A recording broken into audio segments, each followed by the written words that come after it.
Hey guys, it's Felix, and today I will be reviewing American Airlines Flight 970 from Newark to Miami. And this flight is on board the infamous 737 MAX.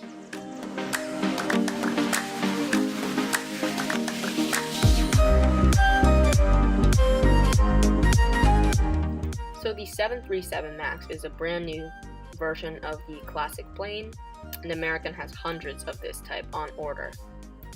The configuration that American uses is really dense, and it's been the subject of a lot of controversy in the media lately.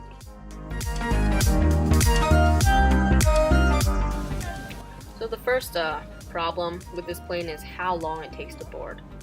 So boarding from the door to getting to the seat took at least 6 minutes, and the whole boarding process took from half an hour to about 45 minutes from the time the first class passenger stepped onto the plane to the time that we pushed back from the gate. So it was just a really bad process, and they need to do a better job of organizing this, because it's really frustrating for a passenger to just be standing there and for the flight attendants to not really be doing a great job of directing traffic, because everyone's just trying to cram all their bags into the overhead bins and no one's really directing what to do. It's just complete and utter chaos. American Airlines started taking deliveries of the 737 MAXs roughly 1 year ago from the making of this video. So the 737 MAX is configured with 16 first class seats, 30 main cabin extra seats, and 126 main cabin seats, which makes for a total of 172 seats on this plane, which is quite uncomfortable and dense given the size of the aircraft. But it's not the most ridiculous thing I've seen, because on my flight from Newark to Seattle last summer, the United plane was probably configured even more denser than this.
are designed to be really thin and compact so they can fill more of them in. They're made with a pretty high quality leather, unlike some of the scratchy plastics that you might find around. The plane does feature some nice mood lighting upon entering in throughout the flight. So now you'll see a shot of the legroom. I'm 5'5", and you can see the legroom is quite limited. For a flight of this length, a little over 2 hours, it's completely fine, but if you're going transcontinental, you might want to try to avoid this one. So one thing you'll notice is the lack of a IFE for such a new plane. And what American says is that people will be able to use their own devices such as tablets and phones to stream shows and movies on their own app. And while this could be true, I didn't really like it. I was using my phone and it kept like shaking during turbulence, and it was just too small for me. Another thing that's too small is the bathroom. The bathroom is, I know this is a Boeing standard configuration, but it's absolutely tiny. There's like no room to move around. So on flights of this length, you'll be served snacks. So the two snacks that are served are mini pretzels or Biscoff cookies. And you can see the flight attendant was really nice here, and she gave us a whole massive bottle of water to share between all of us. This is just some additional footage from the Florida Panhandle on our return flight on the A321.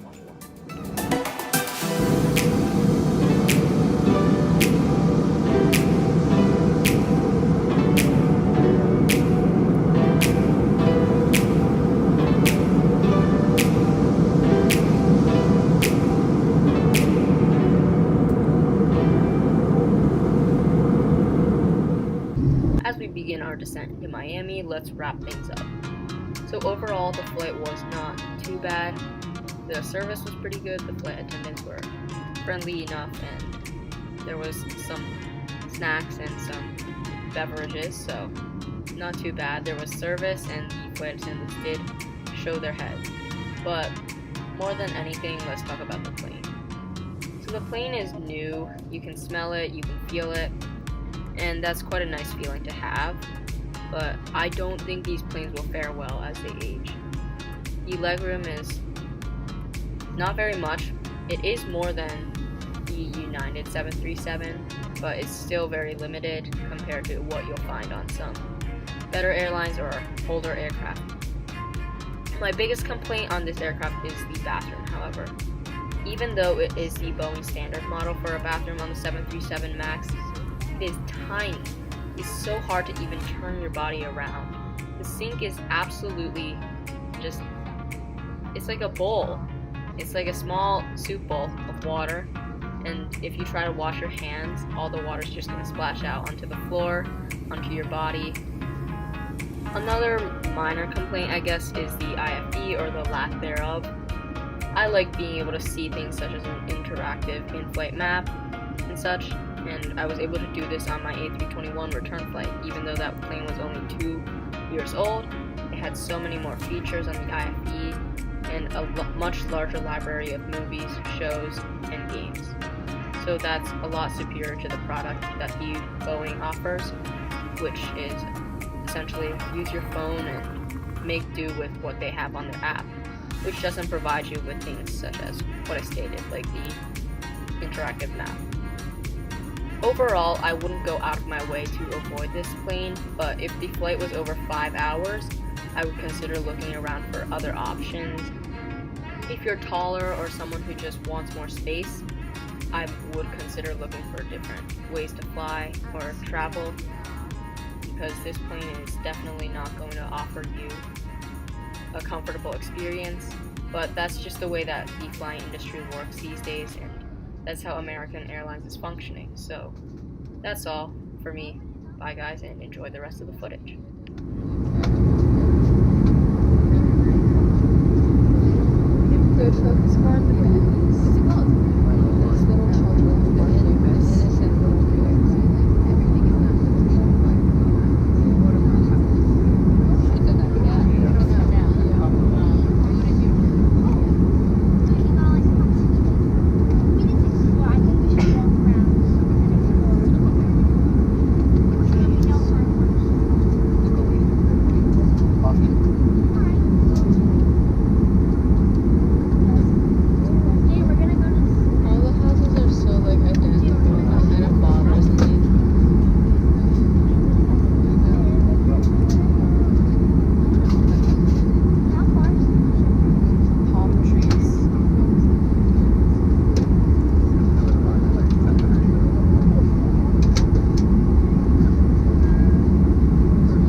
going down really fast at the same time.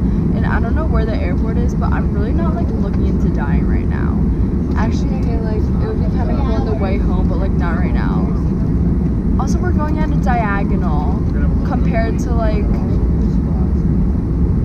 oh, there's the airport.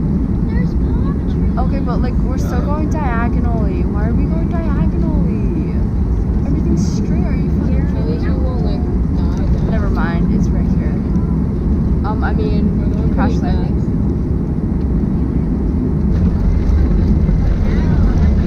Yeah, we're going like really.